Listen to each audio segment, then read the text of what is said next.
Welcome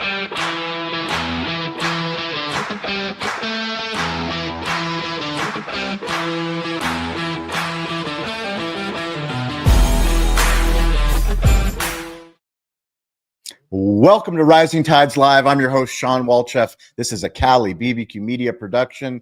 We believe that a rising tide lifts all ships. We are a community of storytellers, hospitality professionals, technology enthusiasts from all over the globe. We've been doing this show since the early days of Clubhouse back in 2020, back during the pandemic, and we are grateful that you're here. We'd love for you to be a part of this show. So if you're watching on YouTube, on LinkedIn, on Facebook, please go to betheshow.media/rising tides.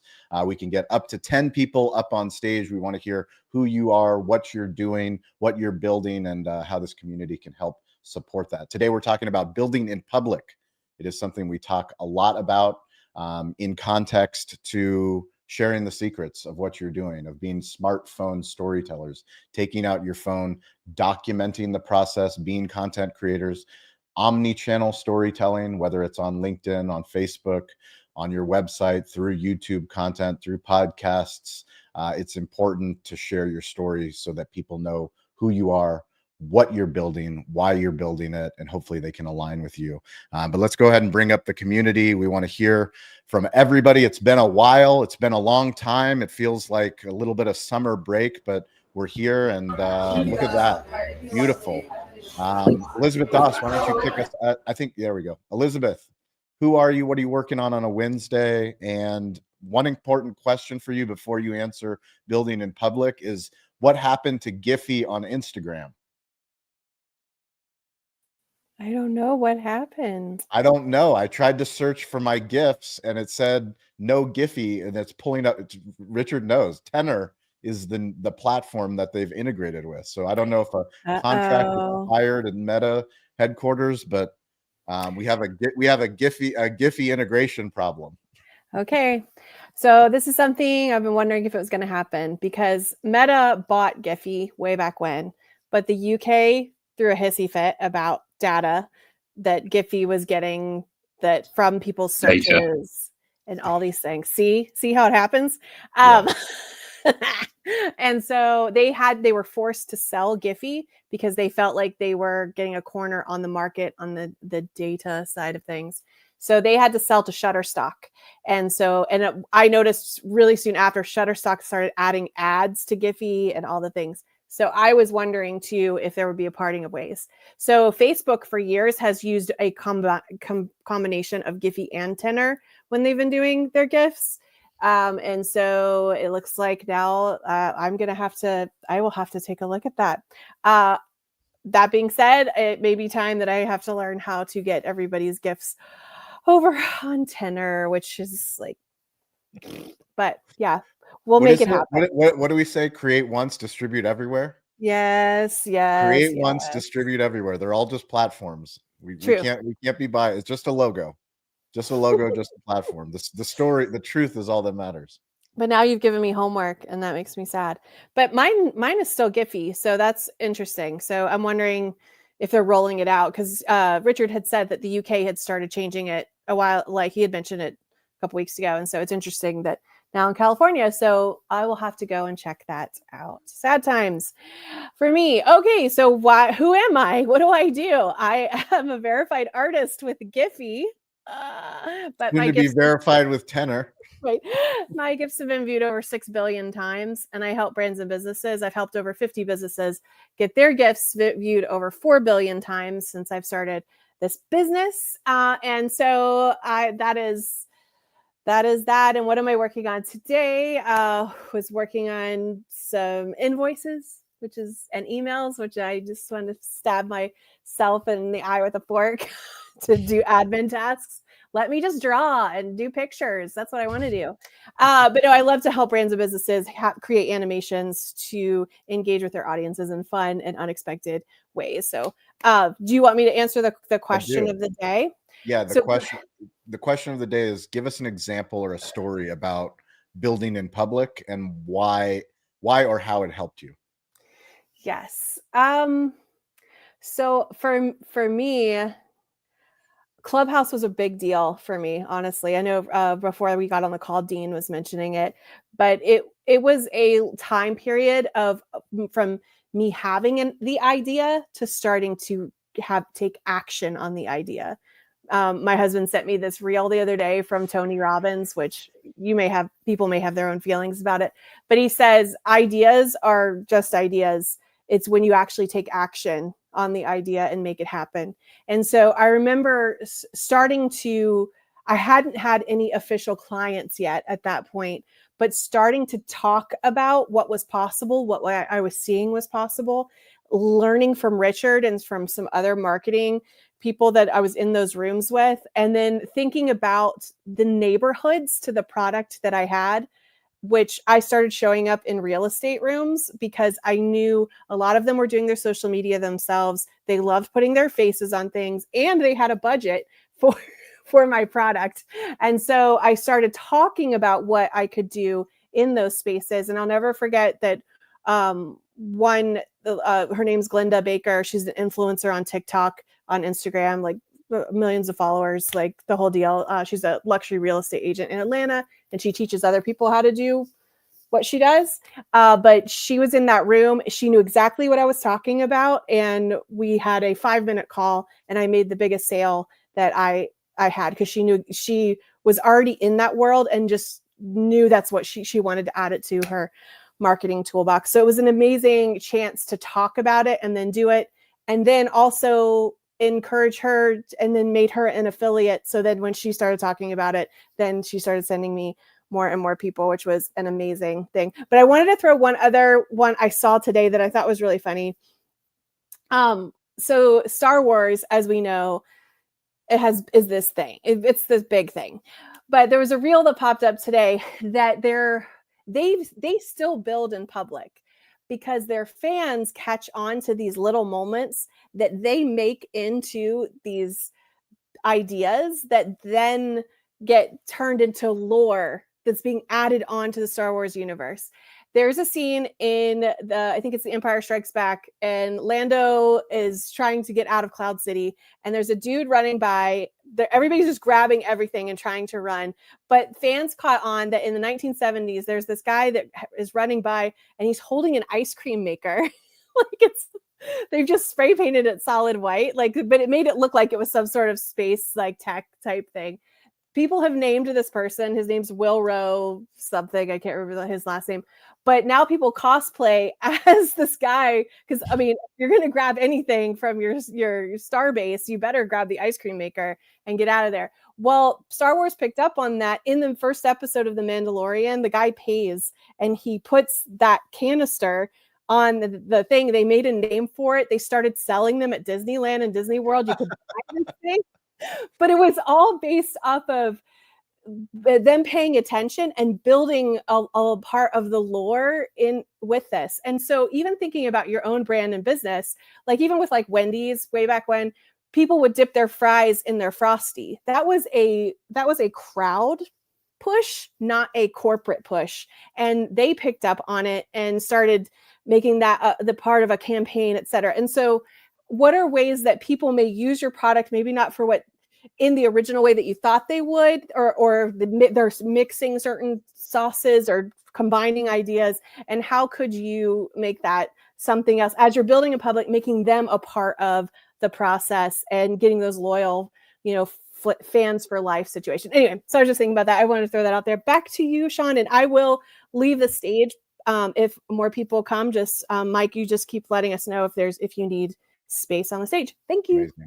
Thank you, Elizabeth. Yeah, listening in public and doing something about it is also not just building in public. Great story. Dean LeBay, who are you? What are you working on a Wednesday? And you got a story about building in public? Well, my name's Dean LeBay. I'm down in New Orleans, and basically I'm just a salesman, no paperclip salesman that's in the restaurant industry. What am I working on? I'm fixing to start something and start building in public. Izzy brought up a thing about the clubhouse days. There's been so many people that have come through these doors and have gone out and built their own brand, built their own podcast, and it's all about being curious. It's about doing the things that, back when we didn't have video and we didn't have this live thing that we do now, we preach the same things over and over, be the show, not the commercial. Everybody has a story to tell. And the one that's always hit home with me is the Kevin Costner one. Listen, nobody's coming. I mean, I hate to tell y'all that it's sad news, but nobody's coming to tell your story. And if you're waiting for somebody to come tell your story, wait in one hand, go poop in the other, and see which one fills up faster. You have to take notice of what you're doing. And I'm 65, and I filled out a lot of job applications, and I'm at the point now I don't give a I don't. I'm gonna keep this clean. I'm PG. I'm just gonna go do my own thing, and I think I've got a group that's fixing to send me some paperwork, sign a contract, and see if I can go out there and promote some sponsorship and with some leading manufacturers of restaurant equipment, and see if I can make that work. And I'm in New Orleans. Listen, best move I ever made, and I would not have made it if not for this group. Is moving to New Orleans, and I love this place. It is a hospitality capital of the world. Now I know y'all got the restaurant show coming up this weekend. Louisiana restaurant show comes up this Saturday and Sunday, and I'll be there Saturday and probably Sunday, and I'll send y'all some clips. It'll be on LinkedIn. That's my primary. That's my social whatever, but building in public, y'all fixing to get it live, and I'm fixing to start. And listen, anytime you start something, you're going to fall down. Listen, I know I'm a master of falling down, but I'm also know enough to get back up and start again. And I would not have done it without this group, and I will forever be grateful. Thanks for letting me share. Thanks. We appreciate you, Dean. You're amazing. Keep up the good work. Congratulations. Hopefully, keep us abreast and let us know what happens on the job front. And either way, let us know how the show goes down in New Orleans. Jason Berkowitz, guess who's back? What? Here I am traveling coast to coast. Jason Berkowitz, longtime restaurant operator, partner, founder, Arrow Up Training. We help restaurants satisfy compliance through online courses, level up their teams, and develop supervisors into leaders. Today has been a good, productive day because I love going from East Coast, where I've been back home for the last couple of weeks, back here to the West Coast, because I'm on East Coast time, and it's the closest I'll ever get to a morning gratitude or a I'm still not waking up with a 4 in front, but I am waking up with a 5 in front. Wow, and that's impressive for Jason Berkowitz. It is. And wow. getting usually I wake up with a 6 in front, so it's not too bad. I just don't talk to anybody. You don't talk to anyone till 9. This break on the phone till 9. I don't go on camera till 11. It's only for you for this once a week. This Spartic face, I keep it off. And so, yeah, so I got a lot done today, which is great. A bunch of meetings as we're working and building and working on today. Josh Copel's been really helping me out with sort of taking a ads approach to what we're going to be pushing with our courses and building in public, doing more LinkedIn posts, doing some meta ads, going to do some Google searches, and really kind of push forward and really focus and double down on compliance training that we've got and pushing it out the door. And we're already starting to see results and haven't even launched the ad. I think intention does a lot. There's a lot to it of sort of streamlining and simplifying. So that's kind of fun. Building in public is what's the hook? What's the hook in the ad? Is it what? Give us a inside the. You want to build in public? Share with the community. The first ad saying, if a lawsuit lands on your desk, could you honestly say that everyone had been trained? And so that's just the first one, just asking the question, right? And then the next one's going to be really what I love is just sort of this idea of by operators for operators is really this thing that I don't want to spend time scaring people into using a product. I just want to say, if you're looking and raising your hand, something we talked about years ago on Clubhouse was, and whether it was Mandy or somebody said, or Heather, just first look for people who are raising their hand. Yeah. And so if somebody's raising their hand and looking for this training, which is mandated in many 7 states in the United States, Let me show you why ours is starting to really grow and why people are coming on board. And top companies like Mina Group and them choose us because it's by operators for operators. So that's fun. Building in public story of the what not to do. Let's talk about sometimes you just got to do something so you can get it out of your head and clear space for what deserves attention. And I love to kill things fast if you can. Shawn's great at not letting it die and just keep going until eventually everyone is like, I'll go. I'll be there. I'll see you at 10. And build, and then you find the value, and then it grows, and then things start to come. But I like to kill it faster in different ways. So we'd been talking about the Accountability Club. It was building it in public. We'd done a show here. I loved it. I've been thinking about it tons. Launched the club in the new year. Launched a weekly call, put things together. Never really went anywhere. And Laura, I see jumping down there. Jason, is this the champagne tray story? Oh no, this is that's when you fail in public, and then you. We're definitely getting the champagne tray story also. And you fail in public twice, but for this part, the Accountability Club, which Laura was absolutely great in helping me and showing up, didn't go there. The there didn't go far enough that it was really exciting me to continue going. A few of us have stuck by it. It turned into something smaller that we're really helping each other out. I love that. But by building it in public, all of us coming together, me talking about it, I felt like I gave it a good an opportunity. Now it's no longer in my mind map.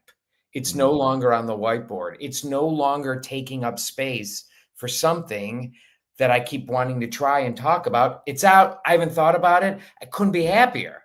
It's something else is moving into the space in the foreground, and let's move forward. And so I like that. I like building public and getting it going and then be like, oh, that didn't work. Here we go. Give us a champagne tray story. I told you before, we have to come up with a good title. It's when I was carrying. I was catering for the cast. Come on, Rabbi Berkowitz, let's go. I don't know. We got to come up with a thing. Fail twice, Walked out with a. It's all about, the yips in sports. They talk about the yips, right? Charles Barkley's. Yeah, we got it. Man, I had the yips in serving. I'm catering. I'm in my 20s. I walk out. It's the early aughts. I walk out with a full tray full of flutes, filled with champagne. And there is the whole cast of Entourage, who, by the way, were the top of their game at that particular time. See, I already forgot the story. That's why you have to repeat stories over and over. I totally forgot. I remember you told us a champagne, but I forgot it was Entourage. I looked, and it just tipped, and it just went down. The crash, the bang, the everything. And I, of course, was very helpful in trying to clean it up and everything, and went back. And was Jeremy Piven there? All of them. And that's why what makes it great knowing them is here I came out 10 minutes later with another glass, and all of them sitting exactly where they were, waiting for me to screw with me. Yes, Dean, we'll keep this family friendly, to screw with me. And there was and Pippin and everything. And they just looked. Got a standing ovation from them. Spilled the tray again. Stop it. All over the floor, smashed twice. They stood up. Pippin's clapping at the top of his lungs, at the top of his, just, all of them. Turtle, they're all just clapping for me. There's that Homer Simpson gif where he just goes back into the bushes. He says something, and then he just creeps. How is this not a YouTube video? This is like phenomenal. And this is me. Dude. The tray went. I picked it up, and they're applauding. I took a bow. And I backed into the curtain ever so slightly and let somebody else go out there and clean it. I'm the king of safety right now. What do? You stand over the mess, somebody else and cleans it? No, not on your second fall. Homer Simpson that right back into the bushes, let the applause and the roar, and I went around and I worked the other side of the party the rest of the night. I don't know how you don't lead all your sales calls with that story. So I'm telling you what, kids. I've been there. Jason Berkowitz, ladies and gentlemen, you are a gem. There it is, Entourage. All of them on the screen, standing up, applauding, cracking up at me, waiting to see if I would fall again. I fell. It fell. Amazing. I bow. Brilliant. Absolutely amazing. Brilliant. Bruce Nelson, what's your entourage story? My entourage story. Well, I started my career in catering. In my 20s, I probably catered over 1,000 weddings. And I had one bride who wanted her cake on a rolling table so it could be wheeled out and presented to all of our guests. So we dutifully stacked up this 3-tiered cake on a table. And as my staff were pushing this cake table out into the reception room, something hit one of the wheels, and I watched in slow motion as this entire cake fell on the floor. That's my entourage story. What happened when the cake? Well, Did fortunately, you get a I was replacement cake? Oh, well, here's the deal. Well, I was working in a facility that had about 5 different rooms, so I think I had 2 other weddings going on that night, and they hadn't taken their cake photos yet. So I went to a wedding next door, one of the other rooms, and begged the bride to let the groom and bride from this wedding come over and at least take their photos. So they stood behind someone else's cake and got their photos.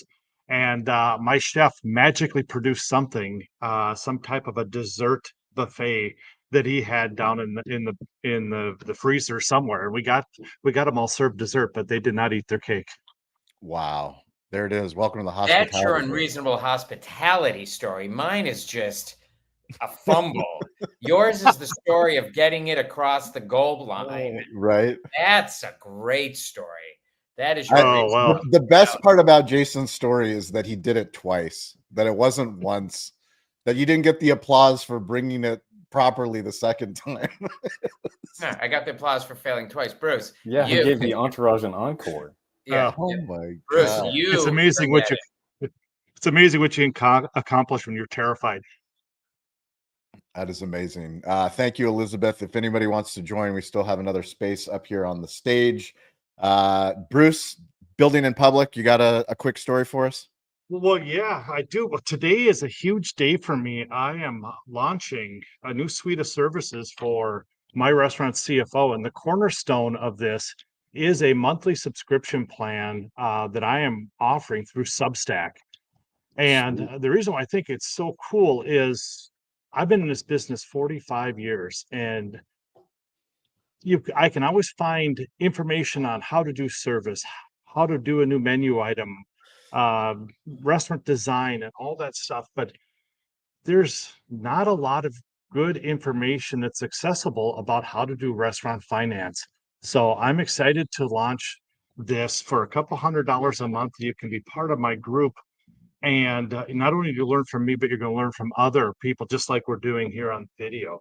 So I'm hugely excited about this and doing it in public. Well, the launch went out this morning on Substack. It went out on LinkedIn. It's been posted on Facebook.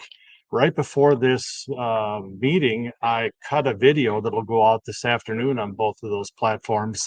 So I guess that's my story of public. It's about as public as I can make it. And I thank this community for encouraging me to go that route. Oh, Bruce, we're super proud of you. It's amazing to see.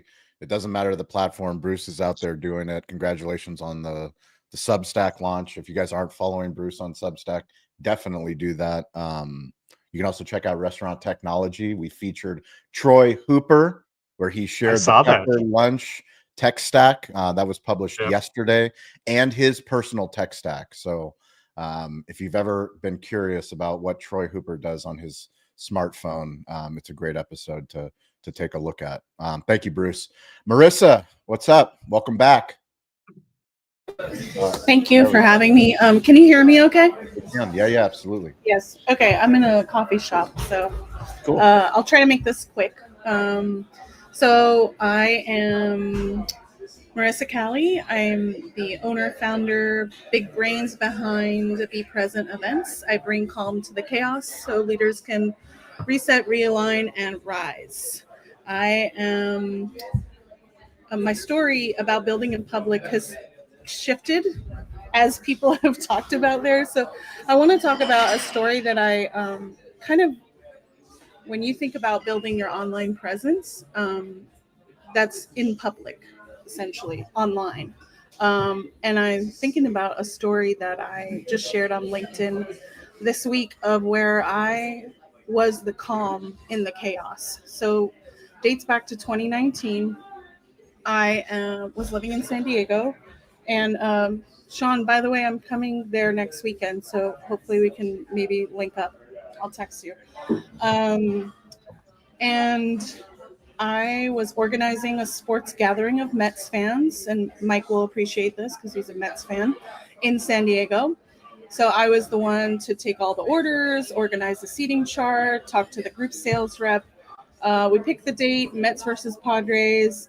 You know, we're all excited. It's probably about the third year in a row that we do this. I received the tickets, got them all ready to go. We're pre-gaming at one of the bars downtown in Gaslamp. And we walk over to the gate, and after like a few seconds, some of the people come to me and say, "Hey, we have tickets, but they're for the wrong date."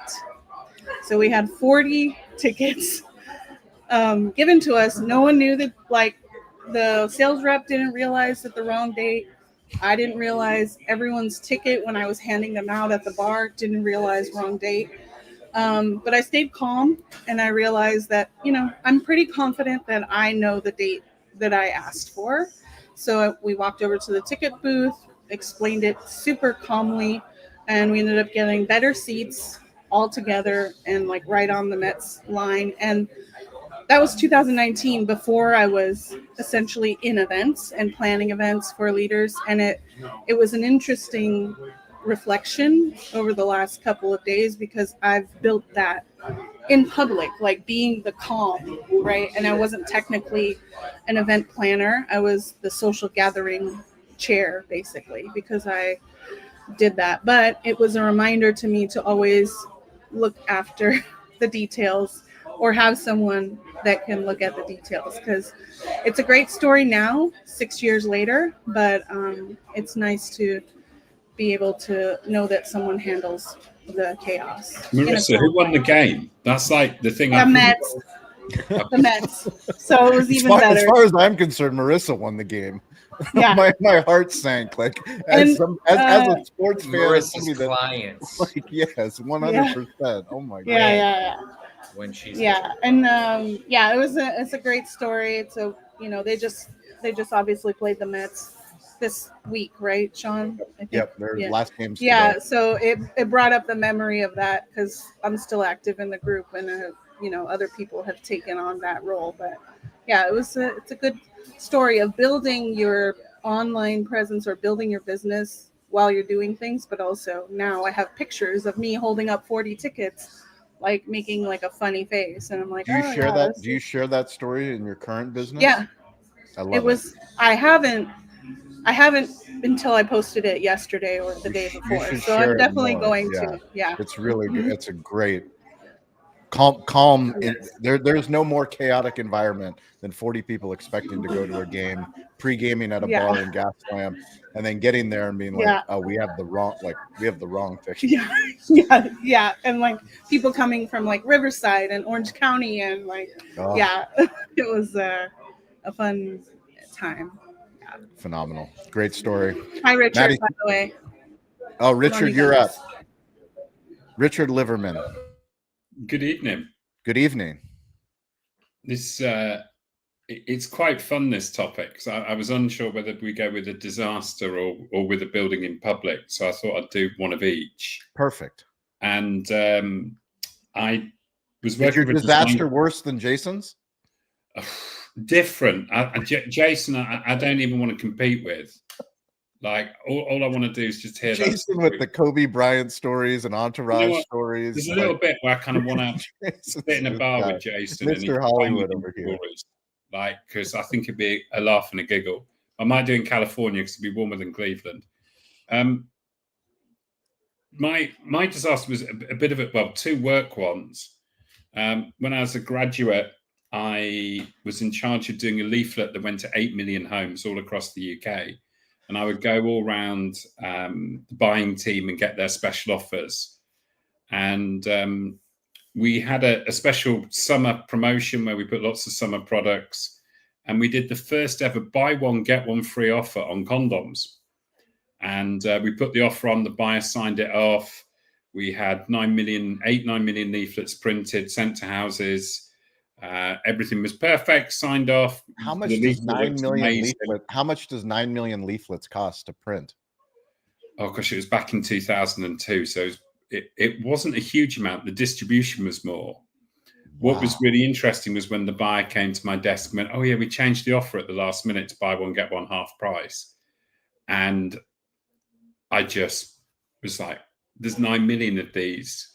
Like 9 million homes have this leaflet with the wrong offer in," and we had to fix it. And I was a young graduate at the time, was really panicking. The director of the department went, "Look, the buyer made the error, but you need to fix it." And I was sort of panicking. I came back from lunch. They'd filled my desk with condoms, which was just hilarious. Luckily, I hope they did it buy one, get one half price than buy one, get one free. But it was a disaster at the time. It felt, and I think when you have these problems, they always feel really big at the time. But then you look back on it and you can laugh. And I think all the stories sort of feel like that. The other one was we've been building up a relationship with this company in Atlanta, and we flew over from the UK to see them. We'd been at an exhibition in Orlando. We'd driven from Orlando to Atlanta, and we went to see this up-and-coming drinks brand called Coca-Cola. And we had a meeting with the global design director, been booked in the diary for months, sat in reception, hello, did it, signed in, and nobody came for an hour and a half. And I'm sat there with my design director. We'd paid for flights, we got funding, and nobody came. And then they came over and apologized. And about 2 hours later, the design director came downstairs, apologized, completely forgot about it. But for those 2 hours, I'm thinking, I've traveled 5 time zones for a meeting that's not going to happen.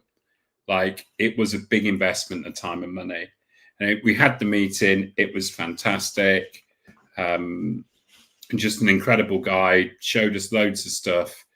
We didn't end up doing work with him, but his thinking really inspired what we were doing. And it's one of those things where when you talk about build, and this is why I think the disasters are really interesting, because I think it makes you stronger for when you build in public. And what's really interesting is I'm quite extroverted and confident, but it's taken a long time to bring that to camera. And it was interesting today because I was showing a client of mine and explaining to them the whole concept of be the show, building in public. And I showed them my journey. And I think what's really interesting, when you look at other people's Instagram, people immediately think perfection. And perfection doesn't exist outside other people's Instagram and Kate Winslet. It doesn't exist. And I think there's that little bit where I showed them the video that I made this year in the House of Lords. And what was really interesting about that video was my wife said to me when she saw it, "Oh, did you have a script?" I went, "No." She's like, "That's the best thing you've ever done." And what I did was I showed the client that video, which I made back in May. And then I showed her the ones I made 2 years ago that were an absolute car crash that Elizabeth was like, "What are you doing?" And I think that whole idea of building in public is perfection doesn't exist. Perfection's for like the royal family and movies. It's not real. And I think that bit where I said, but they said, "Oh, that video is really good." I'm like, it's 4.5 years in the making. And actually, I'm still learning. I'm still growing. And for me, I work as a coach, I work as a mentor, and I work as a consultant. And by being able to show other people my journey, I hope it inspires them to have the confidence to do it themselves, to build in public. Because especially being British, we're a little bit more reserved than you lot, the other side of the pond. So it takes, and I think by sharing our stories, I hope it inspires other people to do it, whether it be throwing a tray of drinks over celebrities, dropping a wedding cake, doing the wrong price of condoms, even though it wasn't my fault, it was a little bit. But the point of it is we're not perfect. And I think that's the bit where the building in public is really, really important. And if you think about the brands and you think about the small businesses that we love, they're the ones that actually put the content out there that makes us stop, where we go, "Oh, that's really cool." Because the really slick stuff, you're just like, advert, next. And I think that be the building in public, it's really important for us as leaders to show the people we work with our stories, to show that we're not perfect, that we're learning, and we're still building in public. And I hope my story inspires other people. And wait till you see what I'm doing tomorrow and in August, because it's bloody brilliant. And that's the stuff I want to show other people, because you can do it, but you can only do it if you do the crap stuff first. Brilliant. Love it, Richard. Appreciate you. Let's go over to Eric Farrell. Welcome back. It's been a while. Yeah. Thanks for being here. What are you working on? Who are you? What are you working on? And share a story about building in public. Yeah. I'm Eric Farrell. I run the wordkitchen.com. I'm a ghostwriter for the hospitality industry, so that everybody else that doesn't want to write can, have somebody else tell their story and they can keep cooking. I've been busy, man. It might be because of that little bitty baby we have in the house. I got a 2-month-old now, kid number 4. He's an absolute piece of cake, but somehow maybe it's just the 4 kids thing. Like, I just passed myself coming and going. Like, it's been a whirlwind, but I won't go into those stories. Building in public, man, I struggled with wanting to get on this call today because I knew it was just like, I had to push myself over the edge because I still got that thing in me of I don't want to build in public. I've always had that urge to hide the art, hide whatever it is I'm working on until it's completely done and perfected, and the world doesn't get to see it or hear it until then. I mean, when I was in junior high, I was in band in school, and I didn't even want to practice my saxophone within earshot of my parents because it was embarrassing that it wasn't good yet. So I hid in the garage to practice as though they couldn't hear me. Of course they could hear me. They just let me have the placebo effect of, yeah, it's okay, go hide. But I kept that mentality for so long. And then I end up getting here and I talk to Shawn, and Shawn, puts his boot in my back and I go off that cliff and I'd show up on this podcast. And here we are. So I knew when this subject came up, I was like, crap, I got to get on that call, because if I don't, I'm not really building in public. So yeah, I'm not building in public enough. I'm still holding back too much.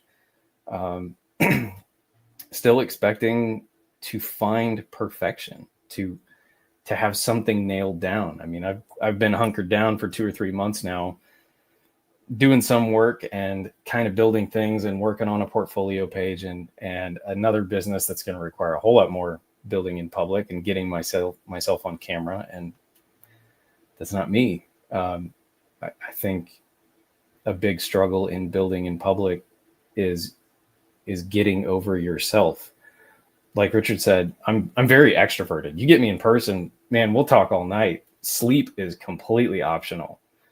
I can go all day, but I don't want to get on camera. I don't want to do social media. I've avoided it for so long, but I see how necessary it is now. And not just from a business standpoint, but anything that I have to offer, anything that I'm trying to build, especially this other business that I'm working on, I can't help other people unless I get over myself and get out there. And for me personally, it's not just the build in public part is not, hey, look at what I'm doing and I made some mistakes and then I changed this thing about my business and now it's better and you can learn from it. It's getting my personal story out there, getting my own stories out there and figuring out how I can help other people with theirs. And that's been hard. Story wise, I got to put one in here because I'm always chewing on, I'm introspective on what are the things in me that I hold back? What are the things that stop me from doing the things that I need to do? And I become my own speed bump. But yet there are so many other things in life where I'm really good at just diving in, no plans, no perfection, maybe no skills, no certainty at all. And I'm just like, nope, I can handle this. Get out of the way. And I'm going to grab this bull by the horns and kick it in the teeth. And I can do that. But I don't know why I can't with some other things. So in sorting that out, I thought of a story. Many years ago, a year or two after my wife and I got married, I think, her best friend got married. And my wife was the maid of honor. And I had no role in this wedding whatsoever. And I kept saying, well, what can I do to help? What do you need? What do you need? What do you need? And eventually the bride said, well, how about like right at the end of the ceremony, you go to the kitchen and start prepping salad. Can you do that? Just, get the stuff out. We're going to have a restaurant cater the food that's going to get delivered. And then we just got to put it out. Can you do that? Yeah, sure. Ceremony's ending. I go down to the kitchen on the other end of the church and I start pulling out salad stuff. Well, it's already chopped. That's great. I had to cut a couple more things, had to get salad dressings out. Eventually, a few people start coming into the kitchen and they see me working and they're like, hey, I'm so-and-so. What can I do to help you? I'm like, well, can you do this and this and this and put that over there and set that table out? And I start giving orders and directions. And eventually Maggiano's delivers the food. And it's this mountainous cart of food and everybody freezes. Nobody has any idea what to do. So I start giving catering instructions. I've never catered before. I've never worked in a restaurant before, but I knew what to do because I've lived and breathed and loved and watched this stuff my whole life.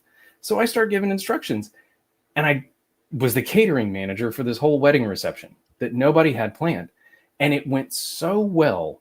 And I had probably 10 or 15 people coming to me for instructions. Like I was the hired boss for this. And it flowed. And I realized I wasn't thinking. I knew how to do it. It felt right. I knew what to do. I put no thought into that. And people were coming to me during the reception saying, hey, do you have a business card? My cousin's getting married and they don't have a caterer yet. I built in public with that, just jumping into a situation and trying something very imperfectly with a huge margin for failure. I could have ruined their whole wedding. They would have remembered that disaster of a reception forever, but it didn't go that way. It worked and people were coming to me for answers and it blew my mind. And I thought, well, I don't know. This is just a talent for me. I live and breathe kitchen stuff all the time. How do you not know that should go there and that should go there and we should refill this at this time? But it worked. And I've kind of held on to that story as the proof to myself of just shut up and go with your gut and it'll work. You'll be fine. Quit whining about stuff and quit worrying about things failing because most of the time, the things you think are going to go worst case scenario won't. It's like less than 3% of the time. There have been psychological studies that prove this statistic. So I got to quit whining and build in public more. And I'm glad you guys are here and let me be a part of this because you're pushing me over the edge. And man, I need that. So thanks. That's a great story, Eric. Yeah, one of these conversations, right, where I casually sharing, and thank you, Eric, for that story, was like afterwards, I was like, what I kind of say is just, but what if it all works out? Yeah. And I remember, right, I'd said that a while back. That was a great, you shared that with somebody. Yeah, someone was opening up a restaurant. They were worried. There was a YouTuber in Texas. He was opening up his first restaurant. Yeah. And it was the first day. That's what it was. Yeah, right. Yeah. And it was, but what if it all works out? Right. But sometimes, so Eric, you gotta, or I offer that thought, if you can, to even write it down before going into something or whatnot, to just sort of have that and embrace that. And I guess, part of that is building in public with that, accepting that and sort of including that. But the point is, I didn't think that would catch on as much as it did. So unless you're sort of sharing stuff publicly, you don't know what will hit or not hit. Right. So that line landed. Then I shared it with Lars, my husband, and he called his mom about it. And I'm like, just a line. It's a throwaway line. No. It's not a throwaway line, but you don't know unless you share in public. Laura Wilbur. Laura, you're up. What's up? Oh my goodness. I thought I was behind Maddie, or Maddie, did you already go before I joined? I don't know how StreamYard just kind of puts you're wasting time. Laura Wilbur, you're up. Okay, well, I'm so happy to see you guys. Laura Wilbur, I believe showing up is 80% of success. And professionally, I'm in the business of showing up for my restaurant clients and bringing friends. By friends, I mean 21 million expense account diners who are looking for great restaurants for dine-in, carry-out, catering, and private events when they're traveling for business. And I've been thinking about this topic. Thank you, everyone, for sharing. And Jason, thank you for retelling the champagne tray story, which, is an all-time, that's why, all of us adore you. And the more we can share our failures in public beyond just our successes, the more relatable and I think encouraging and inspirational we are, because we all will overcome all of these, horribly embarrassing things.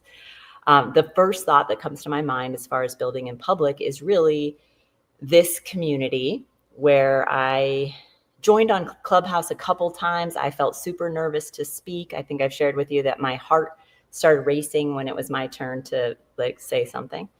And then I was getting comfortable with the, audio only thing. And then we had to switch to video, and that made me completely stressed out.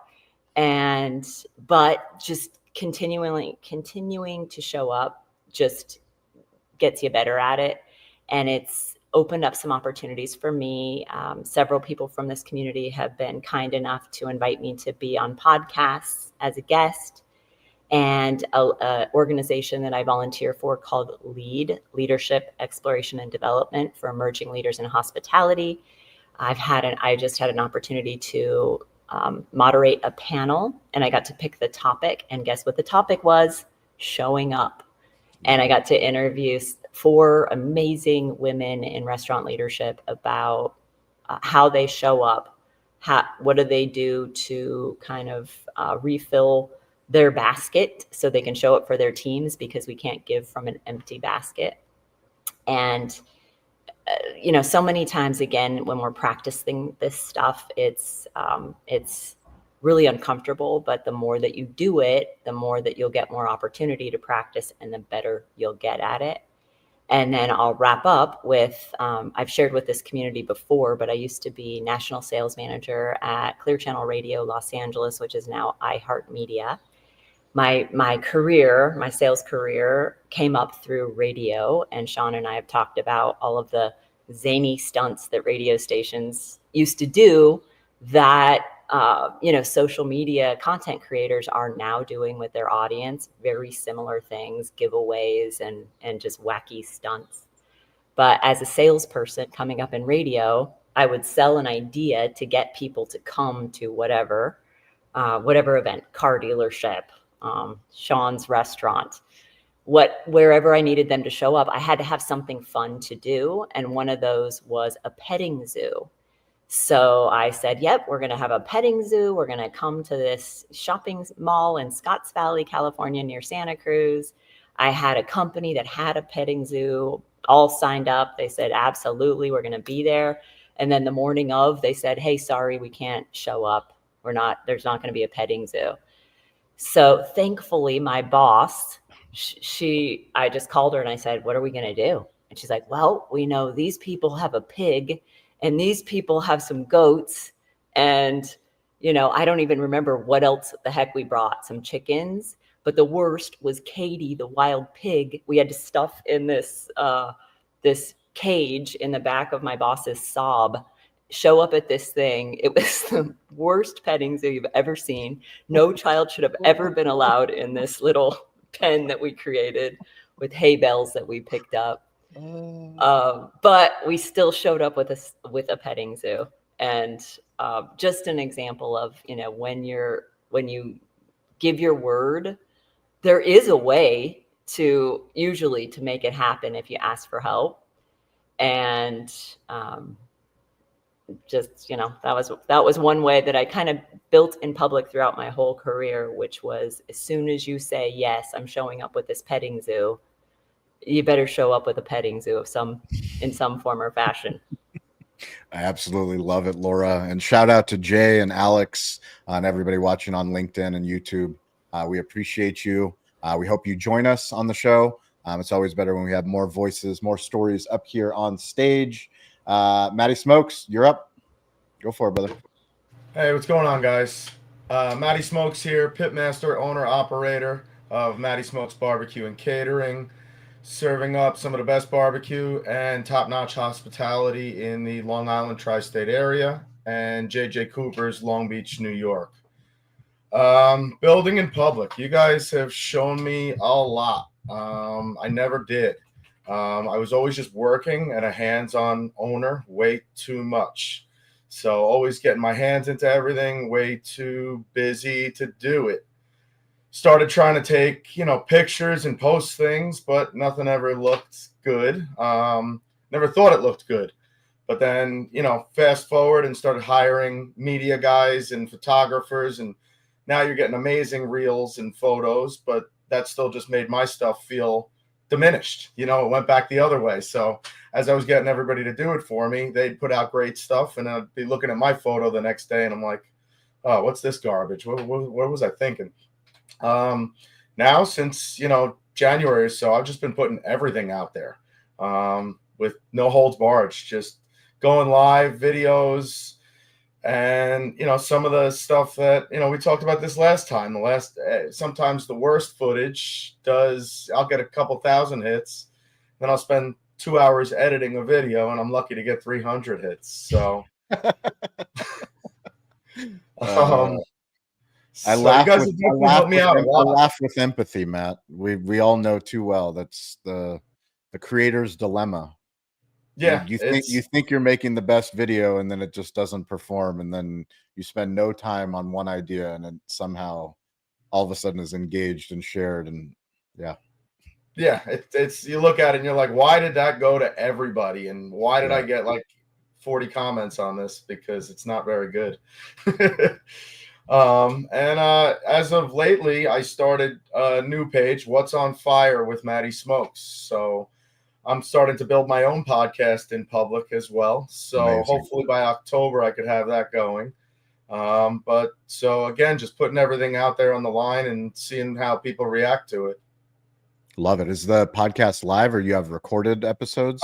I'm going to do it recorded. So I've already recorded 3 episodes. Sweet. Going to try to get myself up to like 15 or so. Doing like 1 a week right now, trying to do 2. Awesome.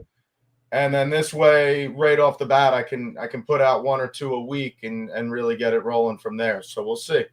Amazing. Well, be sure to share anybody that's in the comments or listening. We have a Slack channel. We have a LinkedIn channel. We have an Instagram channel.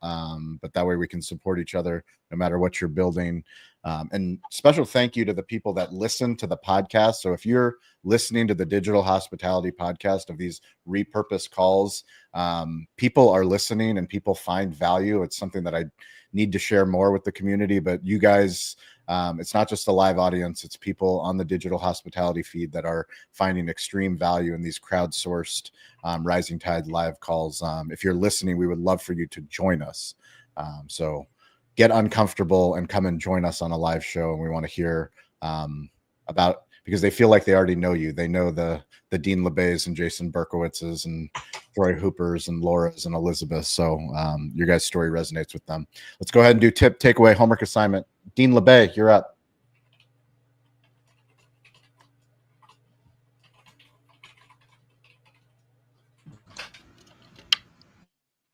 Oh. There you go. Is it working? You got it. Hey, listen, I'm still figuring it out. So Maddie, you're way ahead of me, and I'm 65. So brother, keep doing what you're doing. Building in public, it makes you accountable, and that's why we build in public, to make you accountable. And is it tough? Is it hard? Yes, it's scary. It's you're prideful, and that's what makes this group so important, so meaningful to me. Because listen, I know I'm gonna mess up. I mean, that's not a doubt. I mean, if I was a betting man, that's how you can win a bet. But you know what? I don't mind messing up, because what's the cost of inaction? What's the cost if I don't do anything? And the thing is, you have to keep pushing yourself. And at least we have a community where, I know right now, if I picked up the phone and called any of you and said, listen, I'm just having a horrible day, you'd at least give me three minutes. It might not be more than that, but at least you'd give me 3. And we talk about Berkowitz over at Rabbi. When I heard the what was the name of that show in Chicago that High Strung played the opening thing? Shameless. Yes, man. I've never been able to watch Shameless again the same way. I mean, it just, you've got so many stories, but we got a great group. Tip, takeaway, whatever. Listen, You can't do anything about yesterday. That's history. It's gone. Forgive yourself. Move on. You can't do a damn thing about tomorrow because it ain't got here yet. So take care of today. It's the present. It's a gift. And just try to make the day the best day you've ever had. And if you do that, I promise you, it'll be a lot better. Keep doing what you're doing. You got to believe that. Listen, we're not here by chance. We're all here to help and support each other. And I'm here to help you any way I can because I love all of y'all. Thanks. We love you too, Dean. Appreciate you. Jason Berkowitz, tip, takeaway, homework assignment. Well, I'm going to follow from the theme of this friggin' champagne story that got spoken and won't die. So the here's a great. It's there it is. So good. So good. The lesson, if at first you don't succeed, try. Can we get AI to recreate that scene for us? It's terrible. But if that would be phenomenal. I'm telling you my line, you're stepping on my line. If you don't succeed, try and fail again. There you go. I like it. And then tell the story about it. And tell others so they can feel comfortable. And I do come from a Mel Brooks world. We talked about it. We grew up in a Mel Brooks household, which was the great writer and filmmaker, which is make fun of everybody, but start with yourself first. Right? That's good. You got to be the first one on the joke, and on the chopping block, and then you have fun a little bit. Not everyone, but you know what I'm saying. It's enough. Either way, be the first. Jason Berkowitz. Laura, you're up. Takeaway, homework assignment. My homework assignment for myself today is to figure out how to show up at the California Restaurant Association show. I texted you, Jason. I think you said you were going to potentially get there Sunday. Is it looking like no? It's a 50-50. Sean, if I do Monday. What? Monday. I'm speaking at the same time as Troy Hooper, so I didn't even know you guys were. So you both are speaking. Well, we're both speaking at noon, but I'm doing Jay's on Monday. Jay's Hospitality Summit. So I can. I'm hosting a thing for Jay Ashton. Really? What time? Monday? Yeah. In Canada? Live. I mean, or online.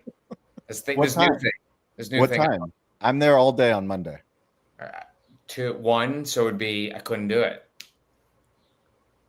You can come. I think we should go earlier. Let's go earlier, Jason. Monday. I gave you a no. Sunday, maybe. Everyone switch everything to Sunday. Well, if anyone's going California Restaurant Show, we will be there on Monday. That's in Anaheim. You can use Cali BBQ if you want to register. I think you get a ticket. So FYI, go ahead. What is your topic on, Sean? Storytelling.